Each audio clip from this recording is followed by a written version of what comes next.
Welcome to me TV news. ముందుగా headlines.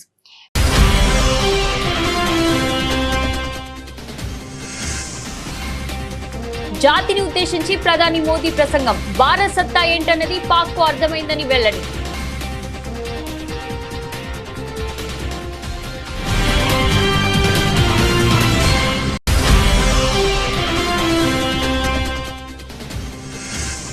Operation సింధూర్లో Pak అణు నిల్వల జోలికి వెళ్లలేదని భారత్ స్పష్టీకరణ. అణుస్థావరంపై దాడి జరిగిందన్న వదంతులను ఖండించిన త్రివిధ దళాలు.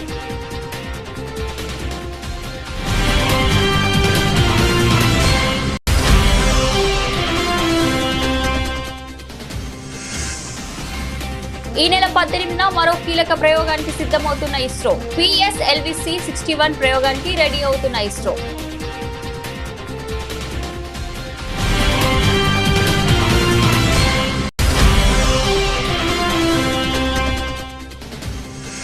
వీర జవాన్ మురళీ నాయక్ కుటుంబాన్ని పరామర్శించిన మాజీ ముఖ్యమంత్రి వైఎస్ఆర్సీపీ అధ్యక్షులు వైఎస్ జగన్. పార్టీ తరపున 25 లక్షల సహాయం అందిస్తామని ప్రకటన.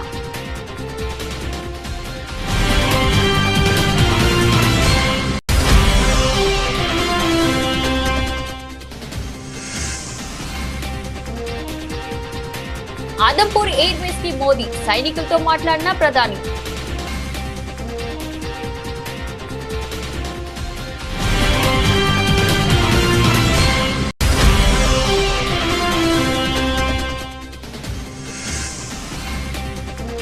ఫీల్డ్ అసిస్టెంట్ పై నోరు పారేసుకున్న టీడీపీ ఎమ్మెల్యే వేదాలం అశోక్. దురుసుగా మాట్లాడిన వీడియో సోషల్ మీడియాలో వైరల్.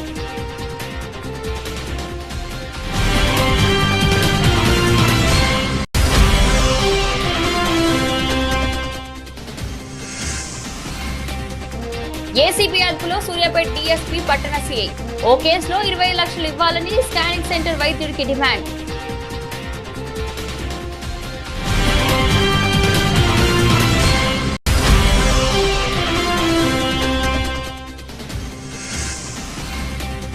కాశ్మీర్ ఉగ్రవాదంపై వివేక్ అగ్నిహోత్రి సంచలన వ్యాఖ్యలు. పాక్ ని నిందిస్తే సరిపోదు, సమస్య మూలాల్లోకి వెళ్లాలని సూచన.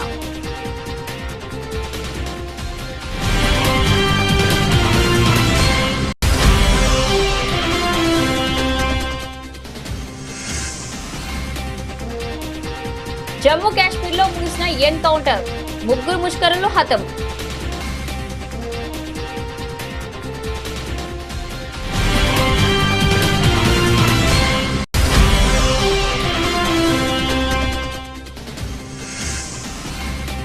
మార్కెట్లకు భారీ షాక్, 1000 పాయింట్లు కుప్పకూలిన సెన్సెక్స్.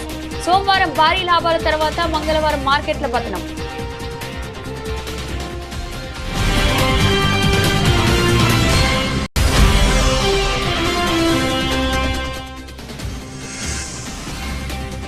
నితిన్ తమ్ముడి నుంచి స్పెషల్ వీడియో విడుదల చేసిన మేకర్స్.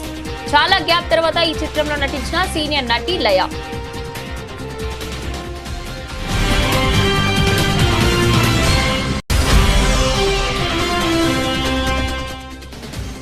ఈ 17 నుంచి 6 వేదికలలో IPL ను తిరిగి ప్రారంభించాలని నిర్ణయించిన BCCI. సవరించిన షెడ్యూల్ ప్రకారం జూన్ 3న ఫైనల్.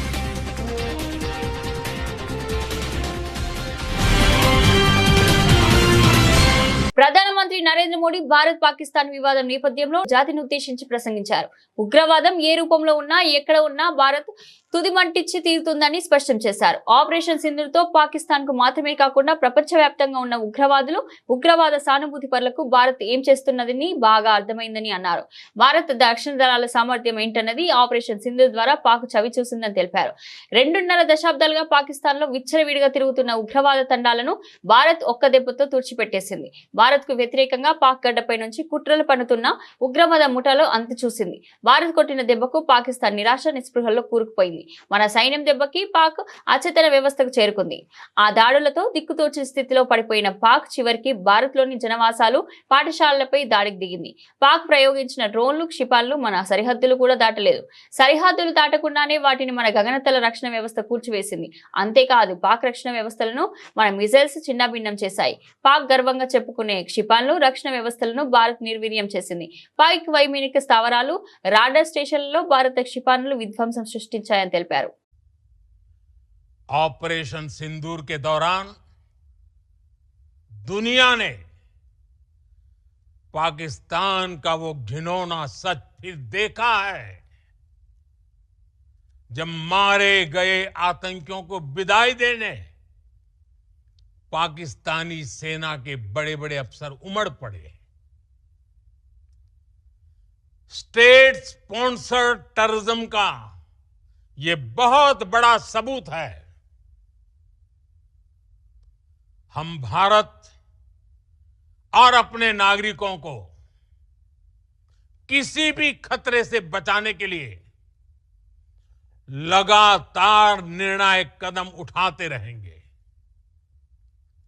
साथियों, युद्ध के मैदान पर हमने हर बार पाकिस्तान को धूल चटाई है और इस बार ऑपरेशन सिंदूर ने नया आयाम जोड़ा है।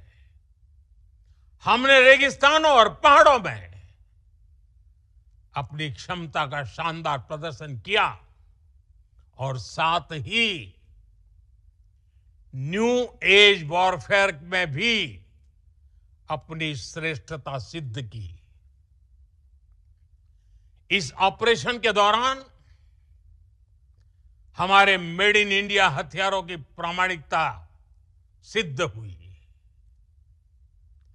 आज दुनिया देख रही है 21वीं सदी के वॉरफेयर में made in India defence equipments, इसका समय आ चुका है। सर्जिकल स्ट्राइक और एयर स्ट्राइक के बाद अब ऑपरेशन सिंदूर आतंक के खिलाफ भारत की नीति है। ऑपरेशन सिंदूर ने आतंक के खिलाफ लड़ाई में एक नई लकीर खींच दी है, एक नया पैमाना, न्यू नॉर्मल तय कर दिया है। पहला, भारत पर आतंकी हमला हुआ तो मुंह तोड़ जवाब दिया जाएगा। हम अपने तरीके से, अपनी शर्तों पर जवाब देकर रहेंगे। हर उस जगह जाकर कठोर कार्रवाई करेंगे जहां से आतंक की जड़ें निकलती हैं। दूसरा, कोई भी न्यूक्लियर ब्लैकमेल भारत नहीं सहेगा। न्यूक्लियर ब्लैकमेल की आड़ में पनप रहे आतंकी ठिकानों पर भारत सटीक और निर्णायक प्रहार करेगा। तीसरा, हम आतंक की सरपरस्त सरकार और आतंक के आकाओं को अलग अलग नहीं देखेंगे। ఆపరేషన్ సింధు సమయంలో పాకిస్తాన్లోని అణు నిల్వ కేంద్రాలను భారత సైన్యం లక్ష్యంగా చేసుకోలేదని air chief marshal AK Bharti స్పష్టం చేశారు. కిరాన్ హిల్స్ వద్ద ఉన్న పాక్ అణుస్థావరంపై భారత్ దాడి చేసిందంటూ గత కొంతకాలంగా సాగుతున్న ప్రచారంలో వాస్తవం లేదని ఆయన కొట్టిపారేశారు. ఆపరేషన్ సింధూర్ వివరాలను వెల్లడించేందుకు త్రివిధ దళాల అధికారులు సంయుక్తంగా నిర్వహించిన మీడియా సమావేశంలో ఈ ఊహాగానాలపై ఆయన స్పష్టతనిచ్చారు. పాకిస్తాన్ తన అణ్వాయుధాలను నిల్వ చేస్తున్నాయని భావిస్తున్న కిరానా హిల్స్ పై దాడి చేశారా అని మీడియా ప్రతినిధులు ప్రశ్నించారు. Air chief marshal AK Bharti స్పందిస్తూ పాకిస్తాన్ తన అణ్వాయుధాలను కిరానా హిల్స్ లో నిల్వ ఉంచుతుందని సమాచారం ఇచ్చినందుకు ధన్యవాదాలు తెలిపారు. వాటి గురించి ఎప్పటిదాకా తమకు తెలియదని అన్నారు. అక్కడ ఏమున్నా సరే మేము మాత్రం ఆ కొండలను లక్ష్యంగా చేసుకోలేదు. మా టార్గెట్ లిస్ట్ లో ఆ ప్రాంతం లేదు అని ఎయిర్ చీఫ్ మార్షల్ వెల్లడించింది. दोस्तों, हमारी लड़ाई आतंकवाद और आतंकवादियों के खिलाफ थी। इसलिए 7 मई को हमने केवल आतंकवादी ठिकानों पर ही हमला किया था। पर अफसोस इस बात का है कि पाकिस्तानी सेना ने आतंकवादियों का साथ देना उचित समझा और इस लड़ाई को अपनी लड़ाई बना ली। इस परिस्थिति में हमारी जवाबी कार्यवाही अत्यंत आवश्यक थी और इसमें उनका जो भी नुकसान हुआ. This brings me to the point, how have Indian forces managed to minimize the damage to both civilian and military infra in the country in spite of the unrelenting efforts by the Pakistani forces? Most of you and the majority populace within the country have had a lot to say about the layered and integrated air defense systems put in place by the Indian Armed Forces, which includes the assets of the Indian Army, the Indian Navy, in addition to the primary air defense assets of the Indian Air Force. As you all are well aware, this robust AD system comprises of a large variety of multi-layered AD sensors and weapon systems. భారత సైన్యానికి చెందిన director general of military operations lieutenant general Rajiv Ghai ఒక ఆసక్తికరమైన వ్యాఖ్య చేశారు. Operation Sindoor పై ఏర్పాటు చేసిన media సమావేశంలో ఆయన మాట్లాడుతూ ఆస్ట్రేలియా దిగ్గజ క్రికెటర్లు డెన్నిస్ లిల్లీ, జెఫ్ థామస్ల పేర్లను ప్రత్యేకంగా ప్రస్తావించారు. గత నెలలో పహల్గామ్ లో జరిగిన ఉగ్రదాడిని తిప్పికొట్టడంలో కీలక పాత్ర పోషించిన భారత anti drone air defence grid గురించి వివరిస్తున్న సందర్భంలో ఆయన ఈ పోలికను తీసుకొచ్చారు. ఈ రోజు విరాట్ కోహ్లీ టెస్ట్ క్రికెట్ కు వీడ్కోలు పలికారు. ఎంతో మంది అభిమానులాగే నాకు కూడా ఆయన ఇష్టమైన క్రికెటర్, అందుకే ఇప్పుడు క్రికెట్ గురించి మాట్లాడుకుందామంటూ పోలికను తీసుకొచ్చారు. పాకిస్తాన్ దాడులను భారత్ ఎదుర్కొన్న తీరును 1970 నాటి ఆస్ట్రేలియా ఇంగ్లాండ్ మ్యాచ్ తో పోల్చారు. అప్పుడు జెఫ్ థామ్సన్, డెన్నిస్ లిల్లీలు ఒకరు కాకపోతే మరొకరు వికెట్లు పడగొడతారని నానుడి ఉండేదని, అలాగే భారత రక్షణ వ్యవస్థలు ప్రత్యర్థి దాడులను అడ్డుకున్నాయని అభిప్రాయపడ్డారు. ऑपरेशन सिंदूर के एयर डिफेंस की कार्रवाई को एक कॉन्टेक्स्ट में समझने की आवश्यकता है. मैंने आपको कल बताया था कि पिछले कुछ सालों में आतंक की गतिविधियों का कैरेक्टर जो है उसमें कुछ बदलाव आ रहा था. अब हमारी मिलिट्री के साथ साथ मासूम सिविलियंस जो कि अपना बचाव करने में विफल थे, उन पर भी हमले हो रहे थे.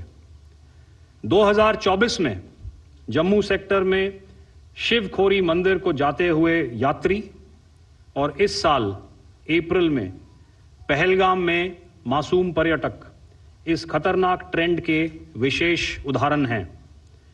पहलगाम तक पाप का ये घड़ा भर चुका था. భారత అంతరిక్ష పరిశోధన సంస్థ మరో కీలక ప్రయోగానికి సన్నద్ధమవుతుంది. తిరుపతి జిల్లా సుల్లూరుపేటలోని సతీష్ ధావన్ అంతరిక్ష కేంద్రం వేదికగా ఈ నెల 18వ తేదీ ఉదయం 6:59 PSLV C-61 వాహన నౌకను ప్రయోగించనున్నారు. షార్లోని మొదటి ప్రయోగ వేదిక నుంచి జరగనున్న ఈ ప్రయోగం ద్వారా అత్యాధునిక సాంకేతిక పరిజ్ఞానంతో రూపుదిద్దుకున్న భూ పరిశీలన ఉపగ్రహం రీషాట్ 1Bని నిర్దేశిత కక్షతో ప్రవేశపెట్టారు. ఇందుకు సంబంధించిన ఏర్పాట్లను శాస్త్రవేత్తలు చురుగ్గా పూర్తి చేసుకున్నారు. ఈ రీషాట్ 1B ఉపగ్రహంలో అమర్చిన సీబ్యాడ్ సింథటిక్ అపర్చర్ రాడర్ దీని ప్రధాన ప్రత్యేకత. ఈ రాడర్ సాయంతో పగలు లేదా రాత్రి అనే తేడా లేకుండా ఎలాంటి వాతావరణ పరిస్థితుల్లోనైనా భూ ఉపరితలాన్ని అత్యంత స్పష్టతతో కూడిన చిత్రాలను తీయగలదు. ప్రస్తుతం భారత్ పాకిస్తాన్ మధ్య నెలకొన్న ఉద్రిక్త పరిస్థితుల నేపథ్యంలో ఈ ఉపగ్రహం అందించే సమాచారం భారత సైనిక దళాలకు అత్యంత వ్యూహాత్మకంగా ఉపయోగపడుతుంది. దేశ భద్రత, ముఖ్యంగా సైనిక అవసరాలకు అవసరమైన సమగ్ర సమాచారాన్ని అందించడంలో రీషాట్ 1B కీలక పాత్ర పోషించనుంది. ఉగ్రవాదుల స్థావరాలు, వారి కదలికలను పసిగట్టడంతో పాటు సరిహద్దు ప్రాంతాలలో శత్రు సైన్యాల కార్యకలాపాలను కూడా ఇది నిశితంగా పరిశీలించి అధిక రిజల్యూషన్ ఛాయాచిత్రాలను అందించగలదు. దాయాది పాకిస్తాన్ కాల్పుల్లో ప్రాణాలు కోల్పోయిన వీర జవాన్ మురళీ నాయక్ కుటుంబాన్ని ఏపీ మాజీ సీఎం వైసీపీ అధినేత జగన్మోహన్ రెడ్డి మంగళవారం పరామర్శించారు. ఈ రోజు ఉదయం బెంగళూరులోని నివాసం నుంచి రోడ్డు మార్గంలో ఆయన శ్రీ సత్యసాయి జిల్లా కోరంట్ల మండలం కల్లితండాకు చేరుకున్నారు. మురళీ నాయక్ తల్లిదండ్రులు శ్రీరామ్ నాయక్, జ్యోతిబాయిలను పరామర్శించి వారి దుఃఖాన్ని పంచుకున్నారు. వారికి ధైర్యం చెప్పారు. ఈ సందర్భంగా జగన్ మాట్లాడుతూ మురళీ నాయక్ ఆత్మకు శాంతి చేకూరాలని, ఆయన అందరికీ స్ఫూర్తిదాయకమని అన్నారు. మురళీ నాయక్ చేసిన త్యాగానికి దేశం రుణపడి ఉంటుందన్నారు. వైసీపీ తరపున వీర జవాన్ కుటుంబానికి 25 లక్షల ఆర్థిక సహాయం ప్రకటించారు. మురళీ నాయక్ కుటుంబానికి తమ పార్టీ అన్ని విధాలుగా అండగా ఉంటుందని జగన్ భరోసా ఇచ్చారు. అనంతరం ఆయన తిరుగు పయనమయ్యారు. కాగా జగన్ నివాళులర్పిస్తున్న సమయంలో మురళీ నాయక్ తండ్రి స్పందిస్తూ, మురళీ నీకోసం జగనన్న వచ్చాడు, లేచి సార్కి సెల్యూట్ కొట్టరా అంటూ అనడం అక్కడున్న అందరినీ కదిలించింది. పార్టీ తరపు నుంచి అన్ని రకాలుగా మురళీకి అండగా తోడుగా ఉంటాం. పార్టీ తరపు నుంచి ఒక 25 లక్షల రూపాయలు వైఎస్ఆర్ కాంగ్రెస్ పార్టీ తరపు నుంచి అండగా ఉంటూ ఆ కుటుంబానికి తోడుగా ఉండే కార్యక్రమం చేస్తాం. మనిషిని తాలేకపోయినా కూడా తాను చేసిన త్యాగానికి అందరం కూడా అండగా తోడుగా ఉండే కార్యక్రమం అయితే ఖచ్చితంగా జరుగుతుంది. ఇలా కుటుంబానికి మంచి జరగాలని, చనిపోయిన మురళికి తన ఆత్మకు శాంతి కలగాలని దేవుణ్ణి మనసారా కూడా కోరుకుంటాను. మురళి కుటుంబానికి ఇవ్వడానికి ముందుకు వచ్చినందుకు ఈ ప్రభుత్వానికి కూడా కృతజ్ఞతలే. పార్టీ తరపు నుంచి అన్ని రకాలుగా మురళికి అండగా తోడుగా ఉంటాం. పార్టీ తరపు నుంచి ఒక 25 లక్షల రూపాయలు వైఎస్ఆర్ కాంగ్రెస్ పార్టీ తరపు నుంచి అండగా ఉంటూ ఆ కుటుంబానికి తోడుగా ఉండే కార్యక్రమం చేస్తాం.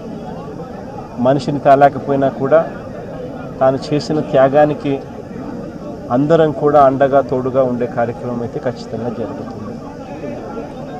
ఇలా కుటుంబానికి మంచి జరగాలని, చనిపోయిన మురళికి తన ఆత్మకు శాంతి కలగాలని దేవుణ్ణి మనసారా కూడా కోరుకుంటాను.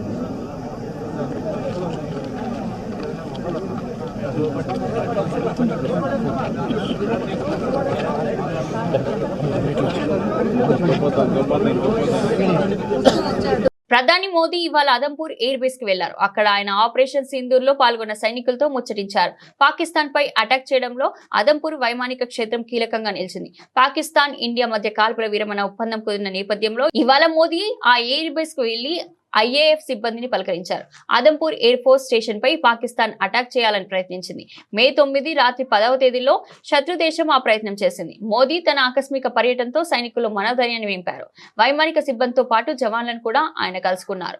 ఆదంపూర్ ఎయిర్ ఫోర్స్ స్టేషన్ కు వెళ్లిన విషయాన్ని ప్రధాని మోదీ తన సోషల్ మీడియా అకౌంట్ లో X లో వెల్లడించారు.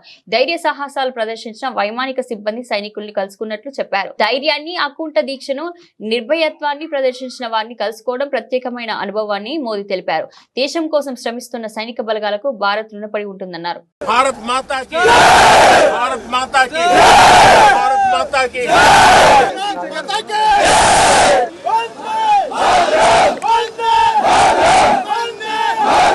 జాతీయ గ్రామీణ ఉపాధి హామీ ఫీల్డ్ అసిస్టెంట్ పై ఇచ్చాపురం టీడీపీ ఎమ్మెల్యే వేదాలం అశోక్ నోరు పారేసుకున్నారు. ఫీల్డ్ అసిస్టెంట్ ను ఉద్దేశిస్తూ వాడికి ఎందుకంత కొవ్వు, వాడు అంత డార్కుడిగాడా, నా దగ్గరికి వాడు ఎందుకు రాలేదు అంటూ ఎమ్మెల్యే దురుసుగా మాట్లాడారు. గత కొన్ని రోజులుగా ఇచ్చాపురం మండలం కోటాటి గ్రామానికి చెందిన ఫీల్డ్ అసిస్టెంట్ లక్కోజి రవికుమార్ పై ఎమ్మెల్యే కక్ష సాధింపు చర్యలకు పాల్పడుతున్నారు. టీడీపీ నేతలు ఫీల్డ్ అసిస్టెంట్ రవికుమార్ తొలగిస్తున్నారని తెలియడంతో గ్రామస్తులు ఎమ్మెల్యే వద్దకు వెళ్లి రిక్వెస్ట్ చేశారు. రవికుమార్ ఏ తప్పు చేయలేదని, అతన్ని తొలగించవద్దని ఎమ్మెల్యేను గ్రామస్తులు వేడుకున్నారు. ఈ క్రమంలో కోపాతృప్తుడైన ఎమ్మెల్యే ఏం చేయాలో నాకు తెలుసు, మీరు చెప్పాల్సిన అవసరం లేదు అంటూ గ్రామస్తులు, మహిళలతో దురుసుగా మాట్లాడారు. ఈ సబ్జెక్టు వదిలేయండి, వాడిని పిలిపించి నేను మాట్లాడతా అంటూ ఎమ్మెల్యే తన వద్దకు వచ్చిన గ్రామస్తులను బెదిరించి పంపించాడు.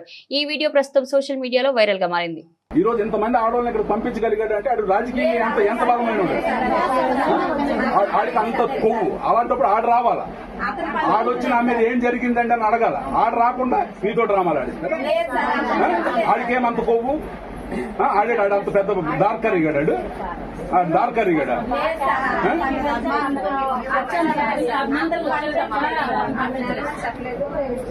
సరే అదేనమ్మా, బాగా చేస్తే 28 కంప్లైంట్లమ్మా, బాగా చేస్తుంటే 28 కంప్లైంట్లు ఎందుకు వచ్చాయి? 28, 1 కాదు 2 కాదు, మీరు చెప్పిన 1-2 ఫోన్ కన్సిడర్ చేద్దామంటే 28 కంప్లైంట్లు. ఓ ప్రైవేట్ స్కానింగ్ సెంటర్ వైద్యుడిపై నమోదైన కేసులో రిమాండ్ కు తరలించకుండా ఉండేందుకు నగదు డిమాండ్ చేసిన సూర్యాపేట డీఎస్పీ పట్టణ ఇన్స్పెక్టర్ ఏసీబీ అధికారులు అదుపులోకి తీసుకున్నారు. సూర్యాపేటలోని ఓ ప్రైవేట్ స్కానింగ్ సెంటర్ తో పాటు వైద్యుడిపై సూర్యాపేట IAM ప్రతినిధుల ఫిర్యాదుతో ఏప్రిల్ 29న పట్టణ పోలీస్ స్టేషన్ లో కేసు నమోదైంది. ఈ కేసులో రిమాండ్ కు పంపకుండా ఉండాలంటే డీఎస్పీ పార్థసారథి, పట్టణ సిఐ వీరరాఘవులు 25 లక్షలు ఇవ్వాలని వైద్యుడిని డిమాండ్ చేశారు. దీంతో ఆ వైద్యుడు ఏసీబీ అధికారులకు ఫిర్యాదు చేశాడు. డబ్బులు అడిగినట్టు ఆధారం చూపడంతో డీఎస్పీ సిఐలపై కేసు నమోదు చేసి అదుపులోకి తీసుకున్నారు. మంగళవారం కోర్టులో హాజరుపరచనున్నట్లు ఏసీబీ డీఎస్పీ జగదీష్ చంద్ర తెలిపారు. ఇష్టం లేకుండా ఏసీబీ వారిని ఆశ్రయించడం జరిగింది. ఆ వ్యక్తి ఇచ్చిన కంప్లైంట్ మేము వెరిఫై చేశాము. వెరిఫై చేసిన తర్వాత సఫిషియెంట్ ఎవిడెన్స్ కలెక్ట్ చేశాము. ఎవరికి మన సిఐ గారికి అగెనిస్ట్, డిఎస్పీ గారికి అగెనిస్ట్గా ఎవిడెన్స్ కలెక్ట్ చేశాము. కలెక్ట్ చేసి వాళ్ళ రెప్యుటేషన్ ఎంక్వైరీ చేస్తే ఆ రెప్యుటేషన్ బాగలేదు. గతంలో కూడా ఇటువంటి అవినీతి ఆరోపణలు వచ్చినట్టు మాకు తెలిసింది. అయితే ఈ డబ్బులు డిమాండ్ అతని దగ్గర కేసులో అరెస్ట్ చేయకుండా ఉండడానికి మరియు అతని బిజినెస్ ఫ్యూచర్లో సక్రమంగా జరగడానికి ఆ డబ్బులు ఇవ్వమని డిమాండ్ చేశారు. తర్వాత మా దగ్గరికి వచ్చిన తర్వాత కంప్లైంట్ పైన కేసు రిజిస్టర్ చేశాము. ఈరోజు ఈ ఈవినింగ్ డిఎస్పీ గారిని మరియు ఇన్స్పెక్టర్ గారిని ఈ ఆఫీస్లో ఇన్స్పెక్టర్ గారు వీరరాఘవులు, డిఎస్పీ గారు పార్థసారథి గారు ఇద్దరిని కస్టడీలోకి తీసుకొని ఆ కేసు ఫైల్ గురించి ఎంక్వైరీ చేసి వాళ్ళు ఆ డబ్బుల గురించి డిమాండ్ చేసినట్టు వాళ్ళకు ఎవిడెన్స్ చూపించాము. చూపించిన తర్వాత కస్టడీలోకి తీసుకొని వారి ఆఫీసులోను తర్వాత ఇళ్లలో కూడా సెర్చెస్ కొనసాగుతూ ఉంటాయి. కాశ్మీర్ లో ఉగ్రవాదం ఏళ్ల తరబడి కొనసాగడానికి గల కారణాలపై ప్రముఖ సినీ దర్శకుడు వివేక్ అగ్నిహోత్రి తన అభిప్రాయాలను వెల్లడించారు. కేవలం పాకిస్తాన్ నిందించడం ద్వారా ఈ సమస్య పరిష్కరించలేమని ఆయన స్పష్టం చేశారు. ఇటీవల ఓ పాడ్కాస్ట్ లో మాట్లాడుతూ ఉగ్రవాదానికి పాకిస్తాన్ ఒక నర్సరీగా పనిచేస్తుందన్న వాదంతో తాను ఏకీభవిస్తున్నట్లు వివేక్ అగ్నిహోత్రి తెలిపారు. అయితే ఉగ్రవాదులకు కొంతమంది మన పౌరులే సహకరిస్తున్నారని, దీంతో ఉగ్రవాదులు పేటరేగిపోతున్నారని ఆరోపించారు. ఉగ్రవాదం కొనసాగడానికి ఇదే మూల కారణమని ఆయన నొక్కి చెప్పారు. ఉగ్రవాదులను సరిహద్దులు దాటించడంతో పాటు వారికి ఇక్కడ కొంతమంది వ్యక్తులు ఆశ్రయం కల్పిస్తున్నారని వివేక్ అగ్నిహోత్రి ఆరోపించారు. దాడుల అనంతరం ఉగ్రవాదులను జనంలో కలిసిపోయేలా చేసి కొంతకాలం ఆశ్రయం ఇచ్చి ఆపై వారిని తప్పిస్తున్నారని చెప్పారు. ఇలాంటి ఉగ్రవాద సానుభూతి పరులను గుర్తించి కంట్రోల్ చేయాలని చెప్పారు. అప్పటి వరకు కాశ్మీర్ లో ఉగ్రవాదం అంతం కాదని వివేక్ అగ్నిహోత్రి సంచలన వ్యాఖ్యలు చేశారు. దక్షిణ కాశ్మీర్లోని షోషియాన్ జిల్లాలో ఈ రోజు జరిగిన భీకర ఎన్కౌంటర్ లో 3 లష్కరే తోయిబా ఉగ్రవాదులు హతమయ్యారు. సరిహద్దు అవతల ఉన్న ఉగ్రవాద శిబిరాలపై కఠిన చర్యలు తీసుకున్న భద్రతా దళాలు ఇప్పుడు లోయ లోపల కూడా ఉగ్రవాద నిర్మూలన చర్యలను తీవ్రతరం చేశాయి. అధికారులు వెల్లడించిన వివరాల ప్రకారం షోపియాన్ జిల్లా పరిధిలోని శుక్రు కెల్లార్ అటవీ ప్రాంతంలో ఉగ్రవాదులు నక్కి ఉన్నారన్న పక్కా సమాచారం భద్రతా దళాలకు అందింది. దీంతో అప్రమత్తమైన సైనిక బృందాలు ఆ ప్రాంతాన్ని చుట్టుముట్టి కార్డన్ సెర్చ్ ఆపరేషన్ ప్రారంభించాయి. గాలింపు చర్యలు కొనసాగుతుండగా ఓ చోట ఉన్న ఉగ్రవాదులు భద్రతా సిబ్బందిని లక్ష్యంగా చేసుకుని కాల్పులకు తెగబడ్డారు. దీంతో భద్రతా దళాలు తక్షణమే ప్రతిస్పందించి ఎదురు కాల్పులు జరిపాయి. ఈ క్రమంలో ఇరు వర్గాల మధ్య భీకరమైన కాల్పులు చోటు చేసుకున్నాయి. ఈ ఎన్కౌంటర్ లో 3 లష్కరే తోయిబా ఉగ్రవాదులు మరణించినట్లు అధికారులు ధృవీకరించారు. హతమైన ఉగ్రవాదుల నుంచి ఆయుధాలు, పేలుడు పదార్థాలు స్వాధీనం చేసుకున్నట్లు సమాచారం. ఆపరేషన్ జరిగిన ప్రాంతంలో ఇంకా గాలింపు చర్యలు కొనసాగుతున్నాయని, పరిస్థితి అదుపులోనే ఉందని అధికారులు తెలిపారు. కాశ్మీర్ లోయలో ఉగ్రవాదాన్ని పూర్తిగా తుడిచిపెట్టే దిశగా భద్రతా దళాలు తమ కార్యకలాపాలను కొనసాగిస్తున్నాయని వారు స్పష్టం చేశారు.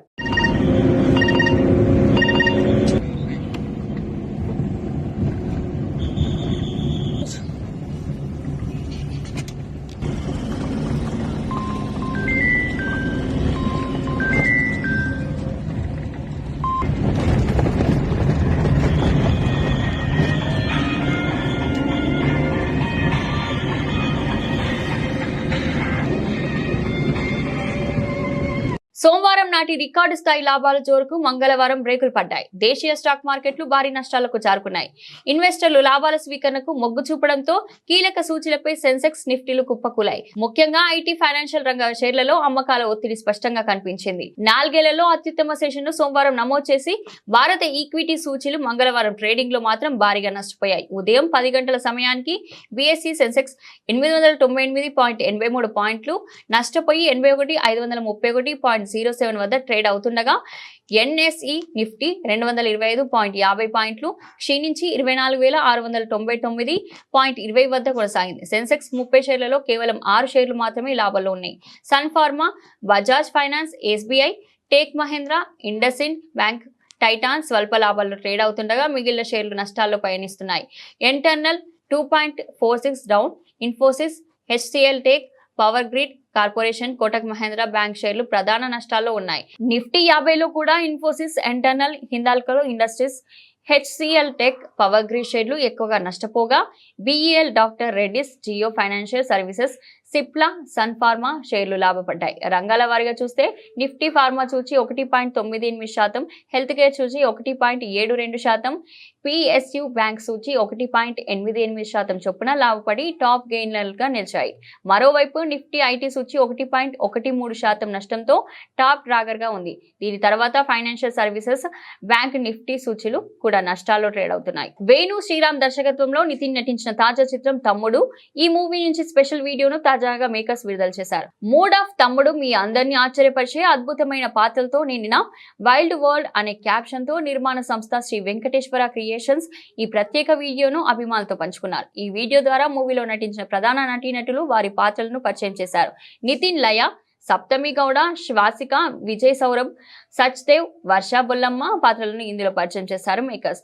ఇక చాలా గ్యాప్ తర్వాత సీనియర్ నటి లయ మరోసారి ఈ చిత్రం ద్వారా మళ్లీ తెరపై కనిపించనున్నారు. ఆమె హీరో నితిన్ అక్క పాత్రలో కనిపించనున్నారు. తమ్ముడు చిత్రాన్ని స్టార్ నిర్మాత దిల్ రాజు భారీ స్థాయిలో నిర్మించారు. Family emotions, actions, commercial elements తో రూపొందుతున్న ఈ సినిమా ప్రేక్షకులను తప్పక ఆకట్టుకుంటుందని అంటున్నారు. జూలై 4వ తేదీ ప్రేక్షకుల ముందుకు రానున్న ఈ సినిమాకు అంజనీష్ లోక్నాథ్ వాణిలు అందించారు. భారత్ పాకిస్తాన్ మధ్య యుద్ధ వాతావరణం నేపథ్యంలో అర్ధాంతరంగా ఆగిపోయిన ఐపీఎల్ ను మే 15 నుంచి 6 వేదికలలో తిరిగి ప్రారంభించాలని బీసీసీఐ సోమవారం నిర్ణయించింది. సంవత్సర షెడ్యూల్ ప్రకారం జూన్ 3న ఫైనల్ జరగనుంది. ఇరు దేశాల మధ్య పరిస్థితులు ఒకంత సద్దిమణగడంతో బీసీసీఐ నిన్న అత్యవసరంగా సమావేశమై ఐపీఎల్ తదుపరి షెడ్యూల్ ను ఖరారు చేసిన విషయం తెలిసిందే. మిగిలిన 17 మ్యాచ్ల కోసం దేశంలో 6 వేదికలను ఖరారు చేసింది. ఇందులో జైపూర్, ముంబై, బెంగళూరు, లక్నో, అహ్మదాబాద్, ఢిల్లీ ఉన్నాయి. ఈ లీగ్ మ్యాచ్ లో ఒకటి కూడా ఉప్పల్, విశాఖ స్టేడియాల్లో నిర్వహించకపోవడం తెలుగు రాష్ట్రాల అభిమానులకు నిరాశ కలిగించే విషయం. పాక్ తో ఉద్రిక్తల నడుమ దక్షిణాది రాష్ట్రాలకే బీసీసీఐ మొగ్గు చూపుతుందని భావించిన బెంగళూరు తప్ప మిగతా వేదికలకు చోటు కల్పించలేదు. మరి ప్లే ఆఫ్ ఫైనల్ మ్యాచ్లకైనా చోటు కల్పిస్తారేమో చూడాలి. ఇక ఈ నెల 17న Royal Challengers Bengaluru, Kolkata Knight Riders మధ్య బెంగళూరులోని చిన్న స్వామి స్టేడియంలో జరిగే మ్యాచ్ తో ఐపీఎల్ సదడి మళ్లీ మొదలు కానుంది. ఈ క్రమంలో 2 ఆదివారాల లీగ్ లో డబుల్ హ్యాడర్ మ్యాచ్లు ఉండనున్నాయి. లీగ్ షెడ్యూల్ ప్రకటించిన బీసీసీఐ మే 29 నుంచి క్వాలిఫైయర్ 1 తో ప్లే ఆఫ్స్ ప్రారంభమవుతాయి. మే 30న ఎలిమినేటర్, జూన్ 2న క్వాలిఫైయర్ 2, జూన్ 3న ఫైనల్ జరుగుతాయి. అయితే ప్లే ఆఫ్ వేదికలను మాత్రం ఇంకా బీసీసీఐ ఖరారు చేయలేదు. బులెటిన్ ముగించే ముందు హెడ్లైన్స్ మరోసారి.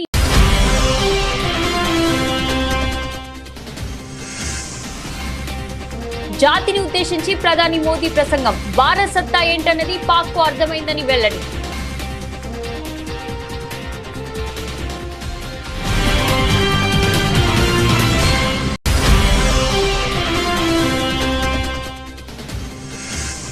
ఆపరేషన్ సింధూర్లో పాక్ అణు నిల్వల జోలికి వెళ్లలేదని భారత్ స్పష్టీకరణ. అణు స్థావరంపై దాడి జరిగిందన్న వదంతులను ఖండించిన త్రివిధ దళాలు.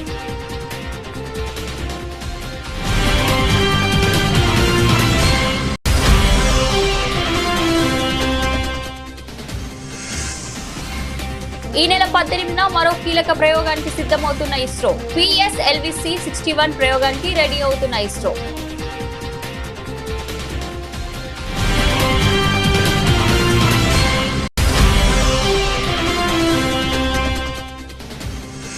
వీర జవాన్ మురళీ నాయక్ కుటుంబాన్ని పరామర్శించిన మాజీ ముఖ్యమంత్రి వైఎస్ఆర్సీపీ అధ్యక్షులు వైఎస్ జగన్. పార్టీ తరపున 25 లక్షల సహాయం అందిస్తామని ప్రకటన.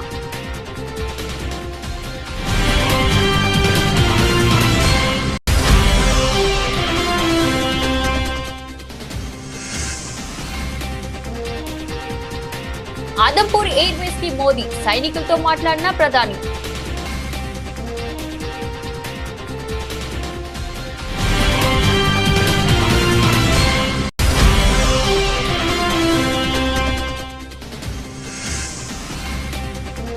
ఫీల్డ్ అసిస్టెంట్ పై నోరు పారేసుకున్న టీడీపీ ఎమ్మెల్యే వేదాలం అశోక్. దురుసుగా మాట్లాడిన వీడియో సోషల్ మీడియాలో వైరల్.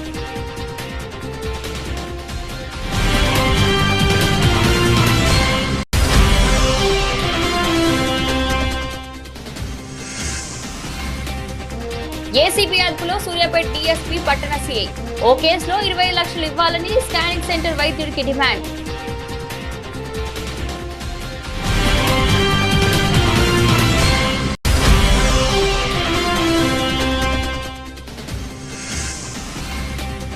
కాశ్మీర్ ఉగ్రవాదంపై వివేక్ అగ్నిహోత్రి సంచలన వ్యాఖ్యలు. పాక్ నిర్దిస్తే సరిపోదు, సమస్య మూలాల్లోకి వెళ్లాలని సూచన.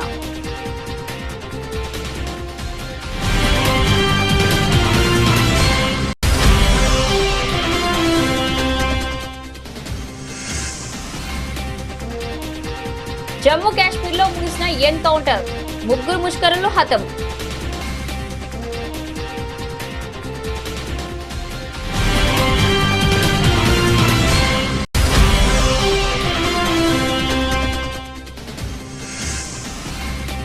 మార్కెట్లకు భారీ షాక్, 1000 పాయింట్లు కుప్పకూలిన సెన్సెక్స్. సోమవారం భారీ లాభాల తర్వాత మంగళవారం మార్కెట్ల పతనం.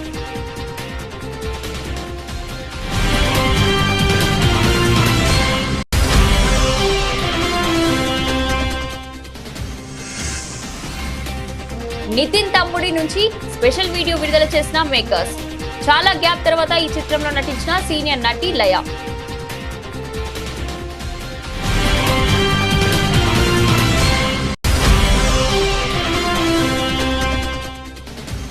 ఈ 17 నుంచి 6 వేదికలలో ఐపీఎల్ తిరిగి ప్రారంభించాలని నిర్ణయించిన బీసీసీఐ. సవరించిన షెడ్యూల్ ప్రకారం జూన్ 3న ఫైనల్.